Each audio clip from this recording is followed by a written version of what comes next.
Hi guys! So ito nga pala yung setup ko ng aking Starlink with Microtech Hex na naka anti-stow. Full config na siya.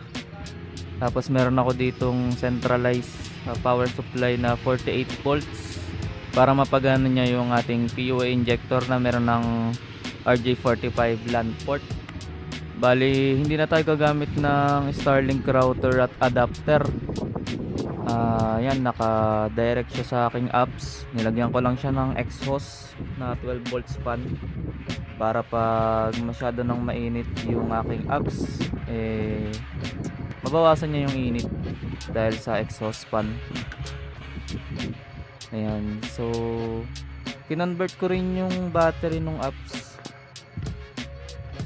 ng LB Topsun na 100 AH Life PO4 battery para medyo makunat siya